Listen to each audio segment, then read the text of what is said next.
Where's the pen? There we go. Okay.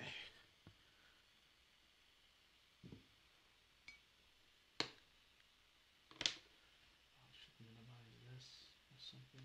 Let's just close that. Close that. There we go.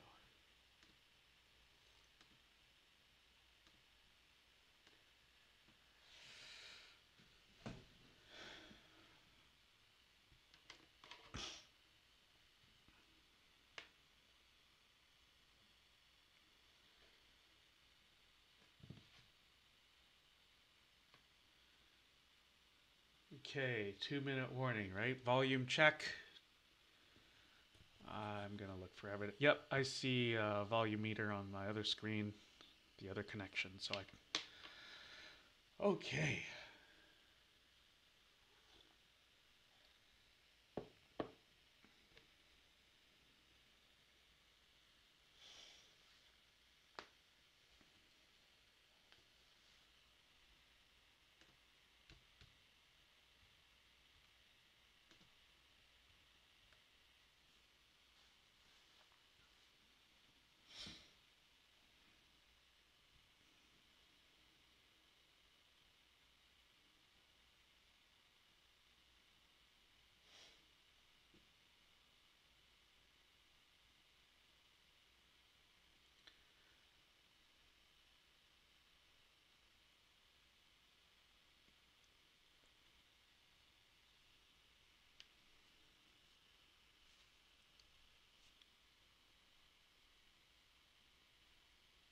$50.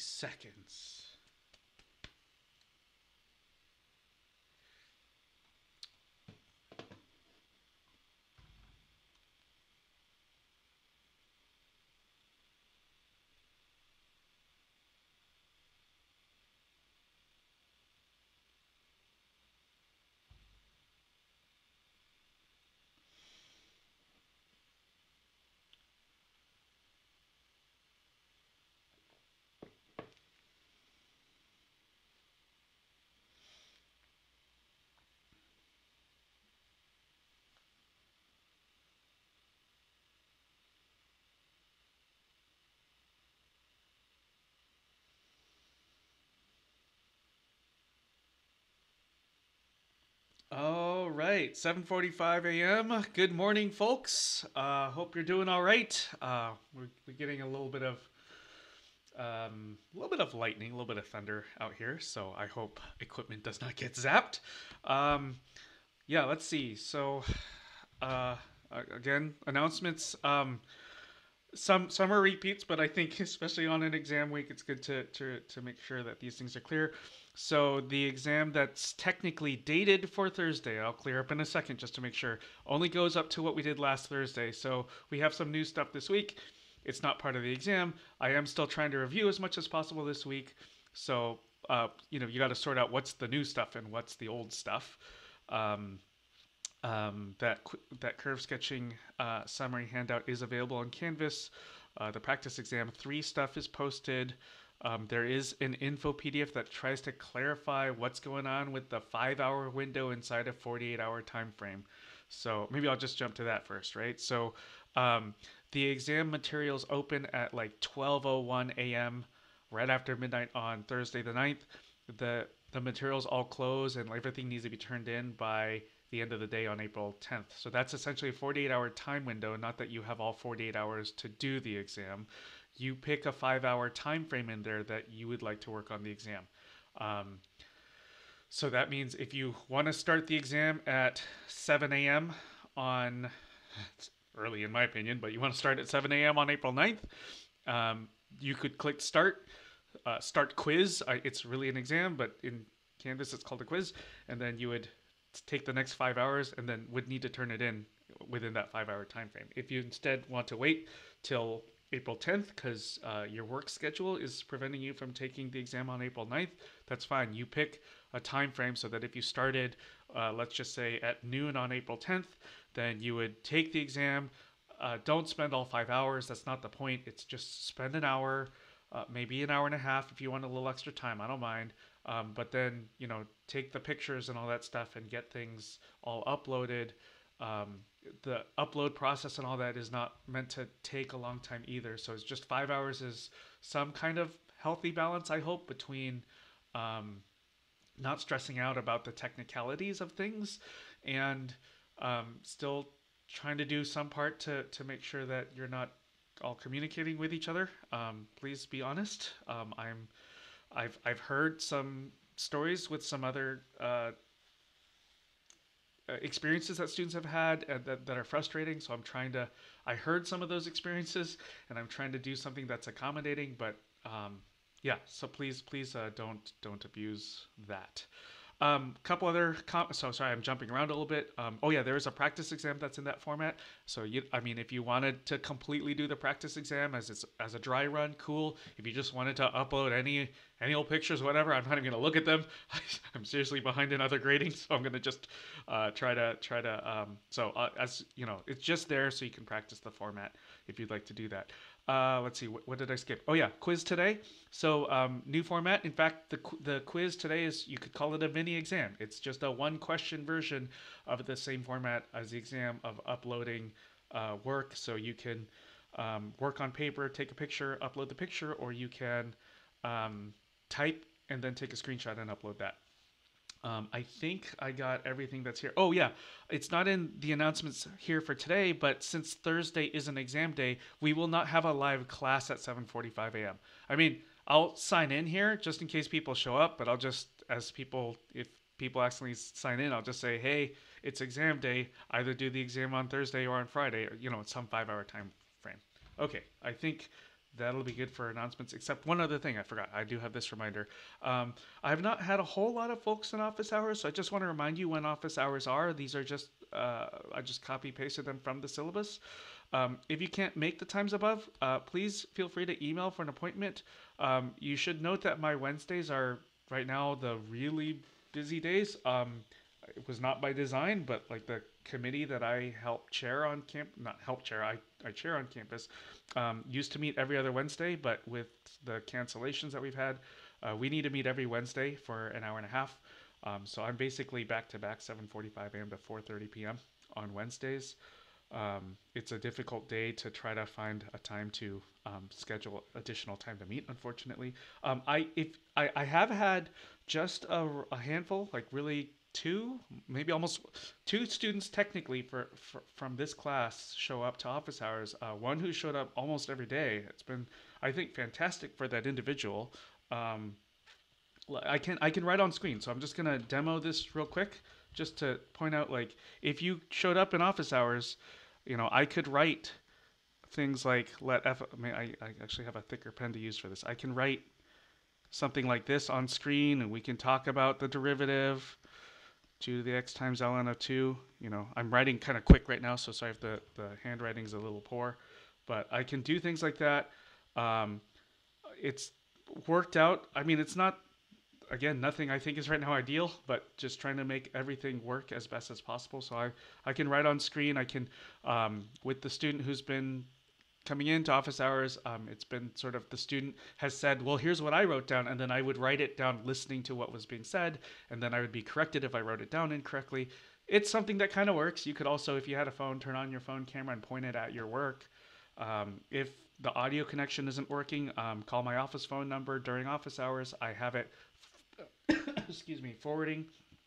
And if the times up here don't work, and if we can't seem to schedule something by appointment, especially because Wednesdays are a little painful with my 3:30 start time meeting, there's the Murphy Learning Center has a lot of times available. So I'm just trying to spell out kind of some of what all the options are. Again, I know nothing's ideal right now, but I'm trying my best to help make this work for you.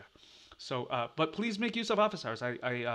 If nobody shows up from 3:30 to 3:20 to 5:20 today, I mean, I'll still be signed in. I'll just be working on things. I'm definitely behind in grading, but I'd rather pause that and help answer any questions that you have. People do try to email questions, math questions. That just in general doesn't work, because like if you were listening into the office hours I've had, it's this process of going back and forth of like, okay, well, if you're stuck on this step, my hint is now factor, and then if the factoring that the student tries is incorrect, I can point out that thing, and then we can move into the next step. I think when people ask, I'm stuck on this question by email, it's like, well, I, am I? I mean, the class time is where I'm trying to demonstrate an entire problem from top to bottom. So, there, I'm sort of stuck. If I don't know where the student is stuck, if they just say I'm stuck. And usually when somebody visits office hours, there's a lot of questions back and forth in both directions. I mean, I think in the course of bringing up one math problem, I've had like 20 questions back and forth that we've been able to answer. Okay, enough on that. Yesterday we talked about absolute maximums, which are also called global maximums, for the first time. We also last week talked about local maximums, which are also called relative maximums. And you may have noticed yesterday's new thing involves some similarities. So finding global maximums, we saw the procedure yesterday, has some similarities to local maximums. So the main goal today is to just sort out, where are these things the same or are they different? Because it does lead to confusion. Also, if you took this paragraph up here and replaced every time the word maximum appears with minimum, same story. There's so much terminology. Local maximum is the same as relative maximum. Anyway, let's just stick to maximums for a moment. We're going to sort out how are the procedures for local maximums and global maximums the same, and how are the procedures different. And I will comment that all of this, we will have another procedure in a sense all of next week, and all this stuff becomes, it can be confusing, and I don't think it's worth memorizing a bunch of individual procedures. I think everything makes a lot more sense if you just remember derivative is slope, derivative is slope. It makes things go way more smoothly. All right, so here we go. What I've tried to do, and this slide isn't perfect. It's a replication of what I used to write on a board anyway, but I'm going to try to sort out, sort of on the left side is stuff related to the task of getting local maxes or mins, and then to the right, the task about getting absolute maxes or mins, and somewhere in the middle, like in this part right over there, is the stuff that's kind of both. So this is not perfect, but I hope in a nutshell it kind of clarifies what we're going to do. So I guess the comment to start is that both finding local maxes and finding absolute maxes, you have to find the critical numbers of f. So this, generally speaking, is take the derivative and set equal to 0. Both procedures have this. Here's where things start to get different. So this is why the arrow is kind of pointing towards the left here. So, and this isn't even a complete sentence. Sorry about this. But at each critical number of f, what you need to do to find local mins or maxes is you've got to apply either the first derivative test or the second derivative test. So I just abbreviated those as FDT and SDT. Just to make sure I don't want to talk too quickly. If you're writing things down, if you're taking some notes, I think that's good. Keep it active. It's hard enough. I was just talking to some folks last night on a Zoom call at 8 p.m. In the band I'm in, and there's a couple other teachers in the group, and they're talking about how boring it must be to attend class in this fashion. I get it. So hope the video camera helps, but I think it also helps if you do what you would have done in class, and I think it's good to take some notes. All right, enough of that banter.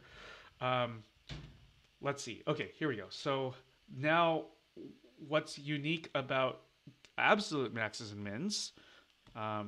That's why the arrow, I should have maybe moved this even more to the right, but part of the process of finding absolute max and mins, this was new. You saw this yesterday. We had never done this before. We plugged into f, not into f prime, because we needed the actual y values. We're talking about in the graph of f, where's the tallest, where's the highest point, where's the lowest point. So you gather y values of each of the critical numbers, right? So each x value that you have from up here, from the common part, you plug those x values into f to get y values. And then, as a reminder, you also, oh, that's why I didn't have space over. You also get the y values at the two endpoints. meaning for the endpoint x equals a and for the endpoint x equals b, plug in those two x values into f. That's why I've called them here compute f of a and f of b. I'm trying to emphasize not f prime of a and not f prime of b. I really give a rat's ass about the slope of the tangent line when x equals a. I don't care about the slope of the tangent line there. What I care about is what's the actual y value, because we're trying to find out what's the biggest y value, what's the smallest y value. Then you take all these y values together. This is why I've got the two boxes, the arrows pointing in together. And you just report on the biggest and the smallest y value you see. So I'll pause. Sort of visually, some people find this helpful. I hope it's not too overwhelming, but I hope the goal here was to point out there's one common part of this, and then it's a matter of at each critical number, do you use the first derivative test or second derivative test, your choice, for local maxes and mins, or do you compute y values both at the critical numbers and then y values at the endpoints? That's what you do to find absolute maxes and mins. So then maybe there's a good place for me to just pause for a moment, see if we got any questions, anything I can clarify about how the procedure works. Sorry, these are two separate procedures that have some similarities. See how we're doing.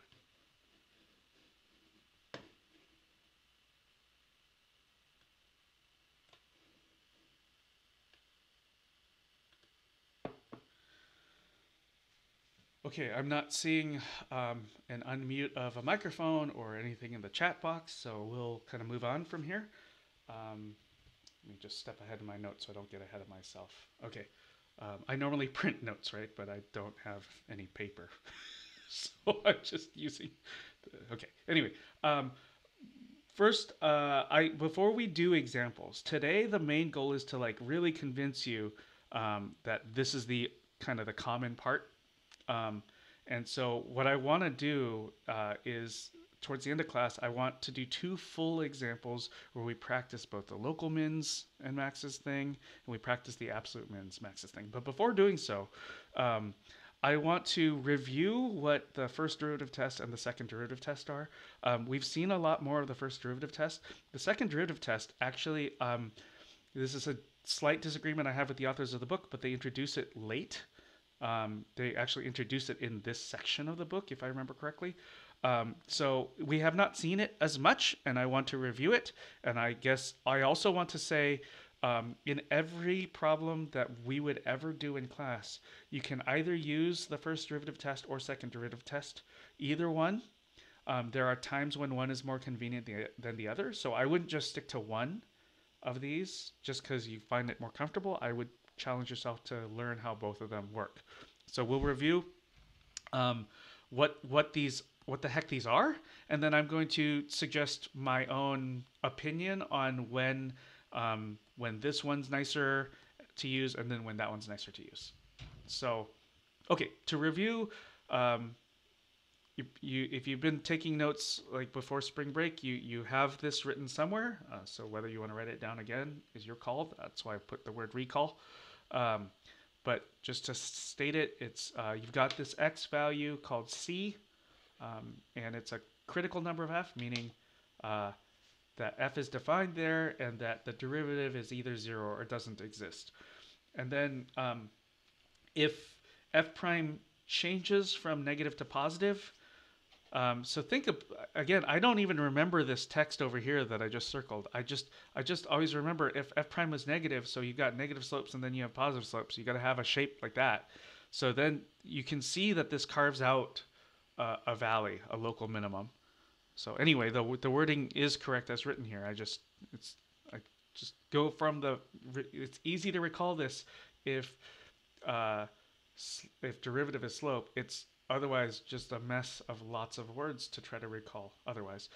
If f prime changes from positive to negative at c, then f has a local maximum at c. And then finally, if there's no change in sign at c, and what I mean is like right before c, f prime is positive, and right after c, f prime is also positive on both sides, then you have neither local min or max. That's like the example. So positive before, and then the slope is 0 for a moment, and then positive after. It's like you're climbing a mountain trail and there's sort of like a flat part for a while. So then you don't have a local min or a max. Okay. That was a brief review of the first derivative test. The second derivative test we have not seen as much, but you also have same general setup. You've got a critical number, and you also have this condition that the slope is zero. The first derivative is zero. Then, if the second derivative at c is positive, f has a local min. If the second derivative is negative, f has a local max. Now this sounds, I said it before, it sounds strange, but actually if you think about it a little further, it makes a lot of sense. You might say it's strange because, wait, how is the positive thingy a min? Shouldn't a positive be a max? But I want you to recall, so it seems counterintuitive, but remember that the second derivative being positive, like right there, second derivative positive is concave up.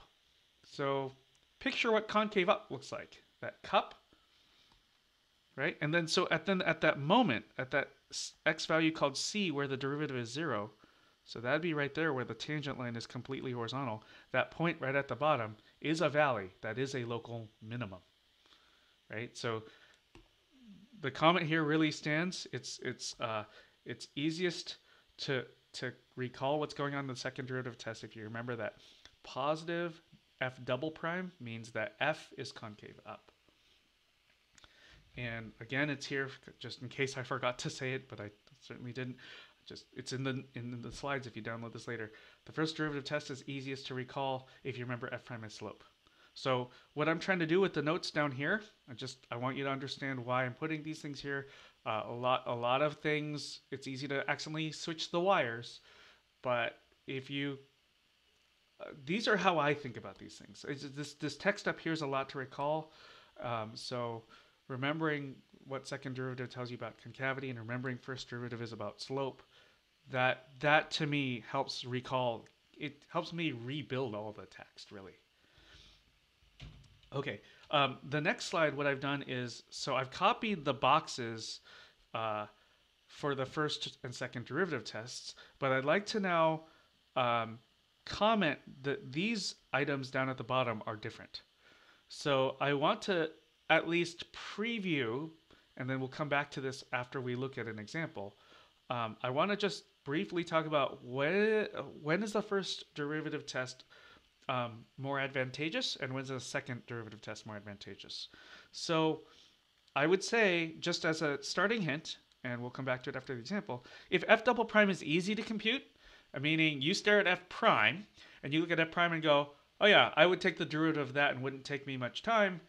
That's what I mean by easy to compute, because the second, you can always compute another derivative. It's just, is it going to be really tedious? Like, is it going to require like a chain rule inside another chain rule, or it's going to use the quotient rule twice, or something, these sorts of things, So if the second derivative looks easy enough to compute, then you might consider using the second derivative test instead of the first derivative test. The reason is, if you can compute the second derivative rather quickly, then the second derivative test only requires that you compute the value right at c. You'll notice here it's if f double prime of c is bigger than 0. So you got to plug in that x value called c into f double prime, and is that number bigger than 0? You don't even need the number. You just need to see is the number bigger than 0 or not. But it's right at that x value c. The first derivative test is a little different.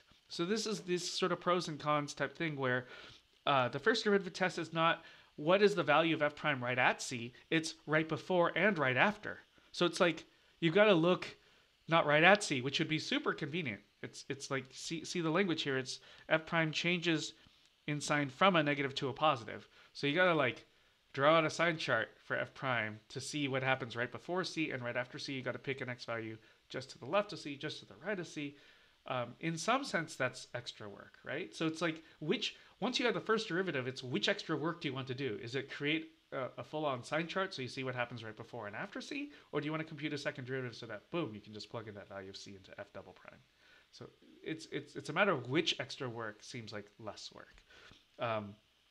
Yeah, the first derivative test still might be your go-to, like if f double prime looks tedious to compute. So I think it's easier to demonstrate what all this is talking about if we just dig into an example right now, and then we'll try to come back to this text a little bit. So the goal in some sense is to review what we looked at yesterday. So part A is find absolute max and min of f on the interval -5 to 6. I should state the function. Sorry, the f of x equals x cubed plus 3x squared minus 24x minus 31. So taking that function, part A is a question we could have asked yesterday, find absolute max and min. But part B is find local maxes and mins. That could have been a question we asked last week. So I think putting these all together allows us to just compare, make more sense of that like flowchart-like thing we saw right at the beginning of class today. Okay, so let's do part A, the more recent stuff. So we will need the critical numbers of f. So we should compute f prime. So staring at f provided in the question, compute a derivative by looking at differentiating one term at a time. And then this, we should set it equal to 0, but this should factor. I mean, once you factor out a 3, it'll be easier to spot more that factors. So I just did it all in one step right now. Sorry for not showing the factoring step by step here, but you'll notice that then if you were to set this 3 times x plus 4 times x minus 2 equal to 0, if you were to set that equal to 0, then you'll notice that this thingy, one way of writing f prime is 0, or in other words, slope is 0 when x is equal to -4 and when x is equal to 2.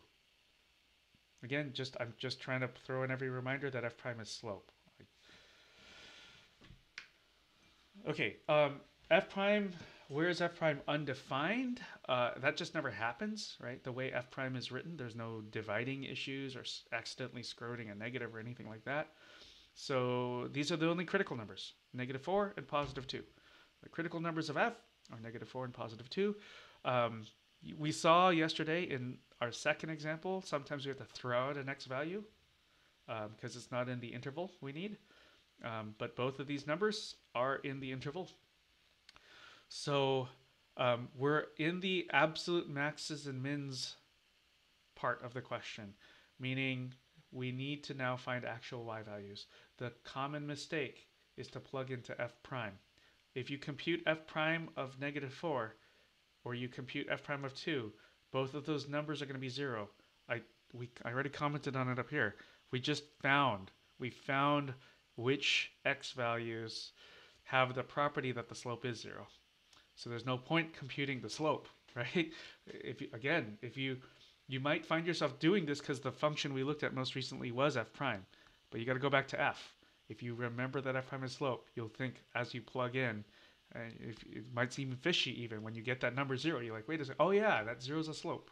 We'll see it in the picture. I want you to keep in mind, maybe write this down right now, that when x is equal to -4, when x is equal to 2, we're going to see the slope of the tangent line is 0 a little bit later. But we've got to plug in to f. Right? So we're computing actual y values. Need f right now, not f prime. So sorry that this is a little messy how this is written. It's just the minus signs take up a little more room. So I went ahead and showed all my work here. I should comment that this question is not a really awesome, it's not an ideal question for like a quiz or exam because this math is more calculator-y, I think.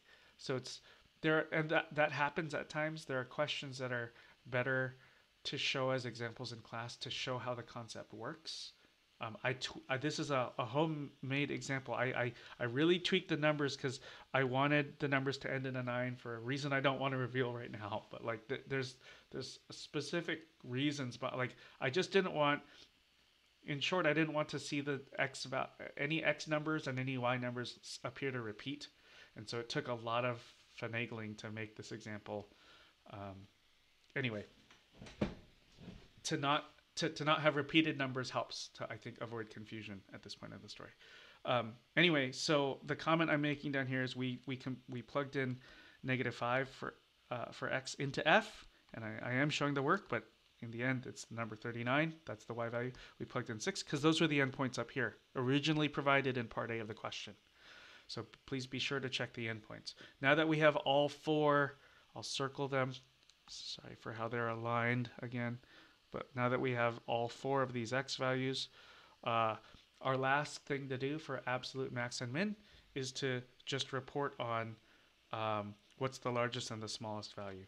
I gotta move over my timer. I forgot to do that. Gotta see how we're doing here. Okay, making good time. Meaning I hope I'm not going too fast, actually. Okay, so looking at the circled numbers, which is the biggest y value, which is the smallest y value. Obviously, the smallest one is the only negative y value that's circled there. The largest is 149. So this bullet point here is, I mean, anybody could answer what's the largest and smallest number among four whole numbers. What I'm trying to do with this bullet is trying to just model the language. So I would write this down just to practice, like somehow keep it active in practicing the language of this. So F has an absolute maximum of 149 at 6. So unlike yesterday, I'm trying to wean off a little bit. So I didn't put in, I could have put a y equals in front of the 149. I could have put an x equals in front of the 6, but I'm trying to get you used to sort of different ways that this language might appear. At refers, after you see the word at, the next thing is going to be an x value. Okay, I hope that looks okay overall. I am going to pull up a picture of this. So if you download the slides later, you can click on the link. I already clicked on the link. I just need to move it over from the other monitor real quick here. And, oh, yeah, okay. So the entire graph, just like yesterday, is shown in red, but we are not supposed to look at the entire graph. We're only supposed to look for x values between -5 and +6, if I recall correctly. So I will turn off the graph in red. We're only supposed to look at this piece of the graph in blue. We had commented looking back, if you wrote it down, as I had suggested that you do, we wrote down language like F has absolute max 149 at 6. So you see that info here. The smallest y value was that negative value we see down here. This is, we had written in the slides anyway, F has abs min -59 at x equals 2. But I copied, just because I think it's helpful, I'm trying to avoid the common error that occurs, and it's just good concept review. I copied some text that we had in the slide over right here so that you could see it right on screen, and I'll read it aloud. We said earlier that the critical numbers of F are x equals -4 and x equals 2. Remember, those are the place, we got those x values by finding f prime setting equal to 0. So these two x values of -4 and +2, those should be the only places where the derivative is 0, or in other words, the only places where the slope of a tangent line is 0. And take a look right there, that point. In fact, in Desmos, if you click right on a peak, right, you see that spot where things level off. That is where the x coordinate is -4 there. Here's another spot where the graph levels off. In this case down here, when x equals 2, the slope is 0 there as well, but that you see it in the picture that's a local minimum, and this local minimum was a good place to look to see if maybe we had a global minimum, and we did have a global minimum or an absolute minimum right there. I forgot I had copied this here. So we had said earlier. Okay, cool. I think I said everything I wanted to about part A.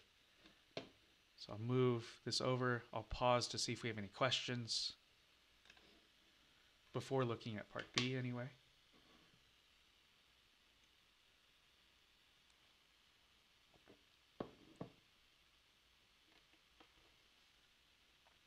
Okay, so part B, find all the local maxes and mins. Now, of course, we could have just seen this from the picture, and that's a little downside, but I want you to pretend you didn't see that picture. I know this sounds strange, but like, think about it. Like, if you had to work on this, the whole point of what we're leading up to next week is without having to do the annoying process of graphing, can we answer questions about absolute max and min or local max and min? That's what we will need to focus on next week in the word problems we look at. So it's good to simulate that right now. So try to not resort to the picture for the moment that I just showed. I would like to answer what are the local maxes and mins for the function provided. But remember, there's something in common. was that we needed the critical numbers. So let's not redo the work. I'm going to copy, next slide, some of the work that we did in part A, the part that applies anyway. So I put in blue at the top what part B's question is, find the local maxes and mins, and I put the function up there for reference. Here's what's the same from part A. We compute the derivative, factor it completely, factor as much as possible. The algebra, I remind you, in these sections in chapter 4 are rather tedious at times. This one's not bad, but like I've had somebody show up to office hours quite a lot to say, hey, this web work question, how do we factor in this one? And there's a lot going on. So please review the algebra or ask about algebra in office hours. So all of this stuff is copied and just summarized slightly differently from part A. Now what's different is now that we've got these two critical numbers, one of them is -4, the other one is +2, we should apply either, so at each critical number, if you recall that part of the flow chart that was sort of down in the lower left corner, we need to apply either the first derivative test or the second derivative test. It's actually your choice which one you want to apply. So I'm going to show you both ways, just so that you can see what you like better or worse. So when is f prime undefined? That never happens, right? Because f prime up here is has no dividing kind of issues or logarithms or square roots or anything like that. So here's the only x values we should put on an f prime sign chart are -4 and +2. Here's the complete sign chart. So I didn't even right now bother to as you would have to do. There's no you don't have the plus minus plus signs first. You got to draw this out and then compute f prime of 1 and f prime of 3 and f prime of -5 or something like that, and then get the plus minus plus. And then based on that, and I included this language to help sort of guide folks, is that since f prime goes from a plus sign to a minus sign, and that happens at -4, there's this transition from a plus sign to a minus sign. Think about that shape. So plus meant increasing for f, and then decreasing for f with a minus sign.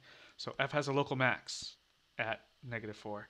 And then since f prime goes from a negative to a positive at the x value 2, f has a local min at 2.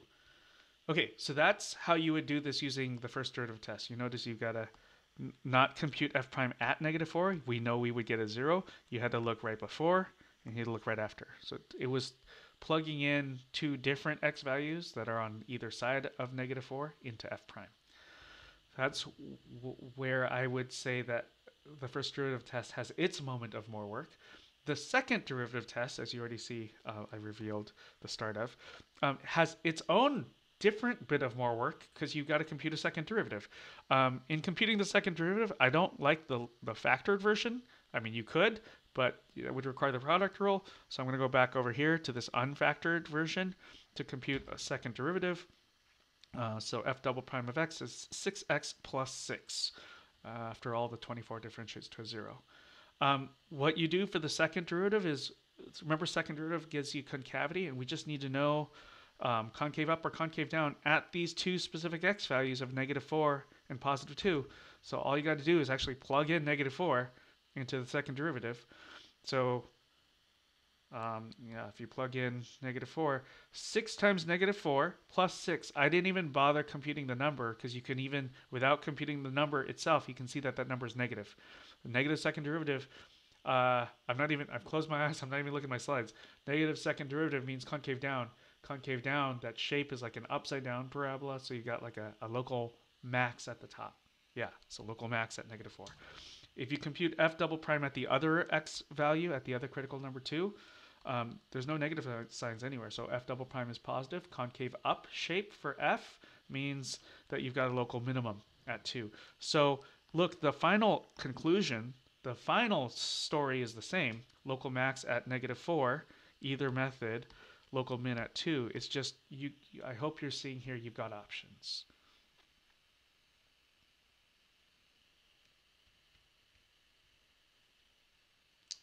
Okay. I think now that you've seen one example all the way through, the next example is a little more complicated. Before doing it, so it's a good logarithm review and things like this, I want to comment some things I hinted at. The first derivative test and second derivative test, the work looks a little different, and each is slower in its own way. The first derivative test is slower because you got to compute f prime on both sides of the x value c, and the second derivative is slower. Second derivative test is slower because you got to compute a second derivative. In some sense, then, if each is slower in one way, then each is also faster in one way, right? So the first derivative test is faster if you don't need to compute f double prime. And the second derivative test is faster because you only need to compute right at c. You don't need to find out what happens right before c and right after c. So there's pros and cons to both methods. Neither method is like the complete winner. If there was one way that just always worked much better, I would just say just do the one way, and I wouldn't even tell you about the other way. Before looking at the next question, a little algebra review is helpful. We have done this one, but it's one people tend to forget. Please don't. This is an important one. Log base b of c, and that is the language, by the way. It's not log b c. It's not log of b. It's log base b of c. This is asking b to the what power equals c. So here's one of the relevant things we're going to look at in a moment. First of all, you will see in the next problem ln of e squared. First ln is just notation. It's a handy notation to mean log base e. It's just shorter, that's all. So log base e of e squared, take a look. The little e is what we plug in for b. What we plug in for c is the e squared. So the question being asked here is e to the what equals e to the 2. Now listen to that again. E to the what equals e to the 2. The what needs to be replaced with 2. In other words, if I replace and say e to the what equals e to the 2, then I'm saying e to the 2 equals e to the 2. So this simplifies to a 2. If this is a quick review, if you need to, go back to the first week where we had an algebra review, and there's a more thorough logarithm review going on there. Here's the question I'd like to look at. So the function f of x is now x over e minus ln of x, and we'll find absolute max and min on the interval 1 comma e squared, and then the next part is to find local maxes and mins. I'm going to comment that both parts here can be done without a calculator. You just need to keep in mind that e is about 2.5, 2.7. That 2.7 is more accurate, but that's all you need. This entire question can be done without a calculator. So the first thing is either of these tasks requires f prime, but you'll notice I don't have f prime in my first answer step. You could, but the thing is the way this fraction is written looks like you would have to use the quotient rule. In order to avoid using the quotient rule, since the denominator is just a number, and I cannot stress enough, people tend to just like lock up, freeze when they see that e. But what would you have done if instead of x over e, this had just said x over 3, right? So I like to avoid using the quotient rule here. I'm just rewriting the function. There's a little bit of algebra. That's why there's no calculus notation. There's no prime here. So 1 over e, so the e is still in the denominator. 1 over e times an x minus ln of x. It just rewrote the function so that we can avoid using the quotient rule. See this number, well, yeah, this thing, 1 over e, is a number. So now differentiating 1 over e times x is actually real nice. The derivative of 1 over e times x is 1 over e. I wrote about it over here. If you're like, what, really? 1 over e times x, there's my prime. That derivative is 1 over e. Just like when you differentiate 7x, the result of the derivative is 7. So if you have a plain number times just the variable x by itself, the derivative is just the number in front of x, whether that's a 7 or whether that number is 1 over e. Then after the minus sign, the next thing to differentiate is ln of x. Well, this is maybe old, but I want to remind you that the derivative of ln of x is 1 over x. So here's the derivative. We should find out where is f prime undefined. The only place you have a problem is if you plug in 0, because then you automatically end up dividing by 0. So we should say that that would be a critical number. However, 0 is not in the interval we need. 0 is not between 1 and e squared, so we'll just throw this out for the absolute max min question anyway. The other place we would need to mark x, so we have not found any x values yet to mark on the number line for f prime. But the other thing we need to do is to find critical numbers is to set f prime equal to 0. So I took the f prime we just computed right up here. Let's set it equal to 0. Look, we've got an equation over here, right? Equations have equal signs that has fractions in it. I always find it convenient to multiply by a denominator, and you can multiply by x on both sides, or you can multiply by e on both sides, and you would still have some fractions. So why not just multiply by x times e, or e times x, whatever, on both sides. So all I did was I took the existing equation and wrapped each side in parentheses, and I stuck an ex on each side. Now, let me distribute that ex. There will be some cancellations that occur when you do this. So you end up with x minus e equals 0. So add e to both sides, you get x equals e. E is between 1 and e squared. Think about it, like 3-ish is between 1 and 9-ish. Yeah. So e is the only critical number. And remember, we're right now in the stage of absolute max and mins. Now that we have our critical number, don't plug into f prime. That would find you the slope. We need actual y values. So we're going to find the actual y value by going back to the original function f up at the top. And not just this one x value, but also at the endpoints. So the endpoints here of 1 and e squared. So we'll get we'll get the y values by plugging in x equals e, x equals 1, and x equals e squared. So I just went in numerical order starting with x equals 1. So f of 1, how do you get that? Go back up here, plug in a 1 for every x. I already plugged in the 1 for the x to the left of the equal sign. If you plug in a 1 for the x to the right of the equal sign, 1 over e minus ln of 1. Okay, we've got to simplify this. So the 1 over e, I'll just leave this alone for a second, but ln of 1. Now, more logarithm review here, and go back and look to what we had, but this is e to the what is equal to 1, and that answer is 0. So this is 1 over e still is from before, and then after the minus sign, ln of 1 simplified to a 0. I want to comment, then if we just leave out the minus 0, we're left with 1 over e. And just because it'll help us in a moment, I'm going to argue that 1 over e is less than 1 over 2. Think about it. If e is 2.7-ish, like from up here, if e is a little bigger than 2, then if you take the reciprocal on both sides, you've got to swap the order of the inequality symbol. Maybe this is less convincing for you with an e, but think about it. 3 is greater than 2. And if you reciprocate both sides but don't swap the inequality symbol, this is going to be an error. If you wrote 1/3 is greater than 1/2, this is actually not correct. Think about it. 1/3 is bigger than 1/2. I don't know about you, but I'd rather eat a half a pie than a third of a pie. Just saying. Okay, so when you reciprocal both sides, you actually have to, whoops, you gotta swap the order of the inequality symbol. So that's the deal that's going on here. Anyway, 1 over e, the point is it's a little smaller than 0.5, right? Smaller than 1/2. Okay. For the next y value, go back up to f up here and plug in an e for every x.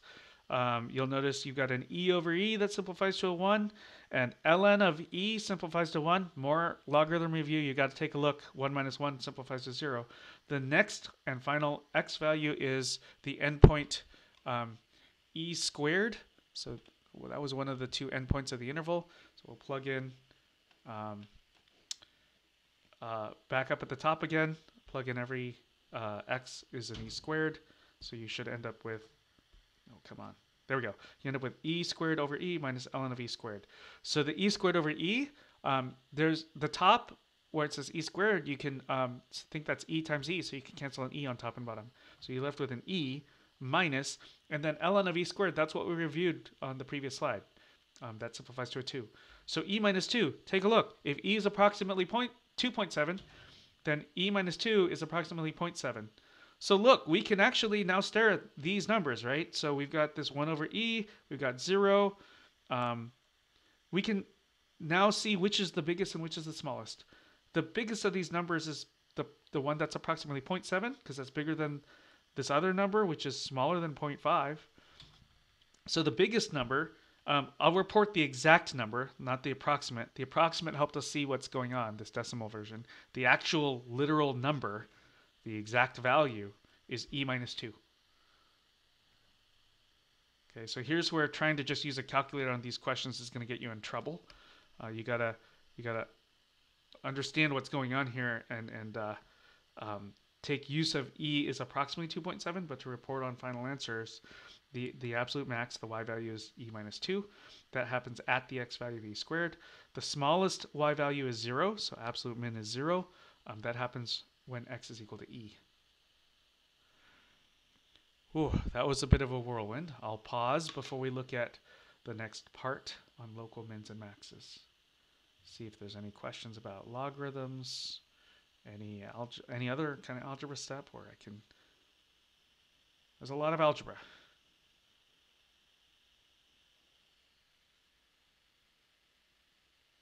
Pausing. Bueller. All right, let's take a look then at local maxes and mins. We get to copy some of the work we already have. So there's a direct copy of the derivative from earlier.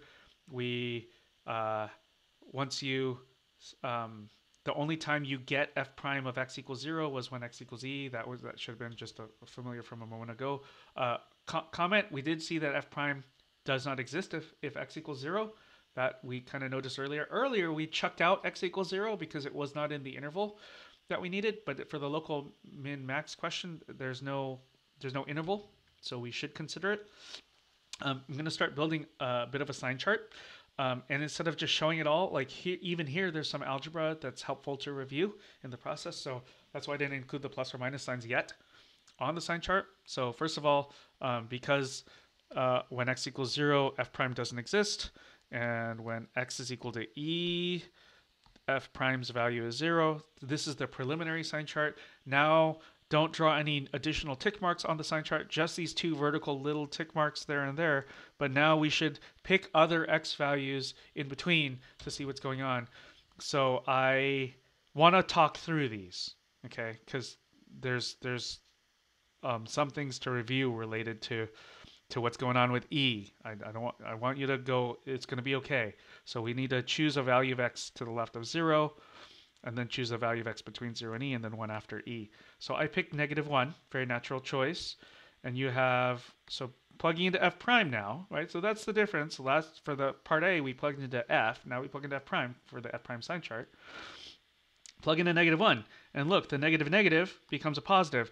Now I don't want you to scratch your head too long at 1 over e plus 1 over 1. We just need to know is it positive or negative. There's no minus signs anywhere, so that's got to be positive, right? And then f prime of 2.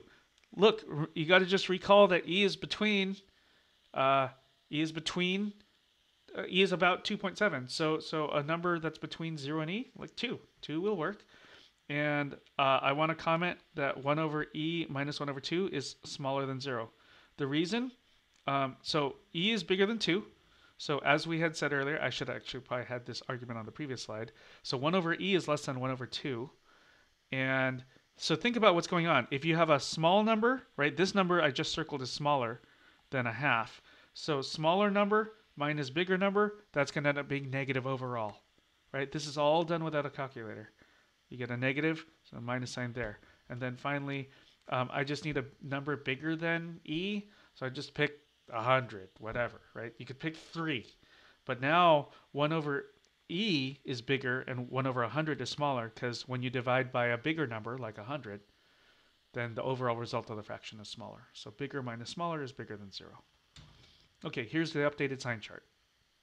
And so what we can do with this updated sign chart is I'm going to apply the first derivative test. So you have a d and e anyway, so you can't have a peak or valley if there's no point in the graph. That also happens back with how f is originally written. But over here, at this x value of e, f prime starts as a negative before and then as a plus after. So f is decreasing and then increasing, so you've got to have a local min. There's a local min at x equals e. So this time around, I used the first derivative test. You should I don't have it in my notes to do, so we just use the first derivative test. Excuse me. You could use a second derivative test. So take another derivative. There's f prime that I just circled. Take a second derivative. That'd be another way to approach this. It also works. It's actually not too bad because when you differentiate 1 over e, um, that's a constant, right? 1 over e is a constant, and that derivative is going to be 0. So I would just suggest trying it that other way. I'm just going to, in case people showed up a little late, just some of the same comments. The key one today, being a Tuesday, is please complete the online quiz today. There is an exam that is dated for Thursday, though you can choose any 5-hour time window in the 48-hour time frame. So to do Thursday's exam. And so because Thursday's an exam, we will not meet for class live. Just a reminder again, I do have office hours.